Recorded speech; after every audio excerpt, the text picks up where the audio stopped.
Sementara itu, selama bulan suci Ramadan, Museum Al-Quran Raksasa Gandus Kota Palembang ramai dikunjungi warga. Bukan hanya dari dalam kota, namun juga luar kota bahkan provinsi.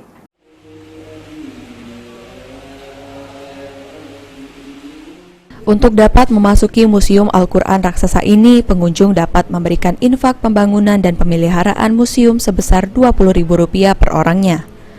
Lalu para pengunjung dapat menikmati langsung karya hebat masyarakat Palembang dalam membuat seni ukir.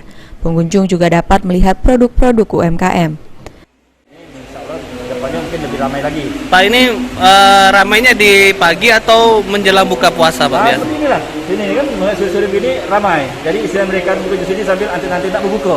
Nah, jadi sambil nak berbuka mungkin sekitar jam 3 seperti ini kan. Nah, sudah hampir mereka bertemu dulu seperti ini. Nah, alhamdulillah ada aja pengunjung kita. Jadi inilah keberkahan dalam suci Ramadan.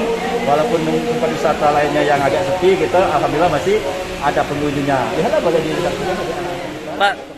Salah satu pengunjung asal Lampung mengaku sengaja datang ke lokasi objek wisata ini dengan mengajak keluarga besar untuk liburan, sekaligus melihat seni ukir Islam yang menjadi kebanggaan Muslim nasional. Kenapa alasannya datang ke Museum Al-Quran Al-Akbar bersama keluarga ini, Pak? Ya tertarik aja kan, pengen lihat aja kan masa warga Indonesia sendiri tidak tahu budaya yang ada di Lampung, yang di Palembang sendiri. Palembang sendiri. Lampung Nah, Palembang dekat.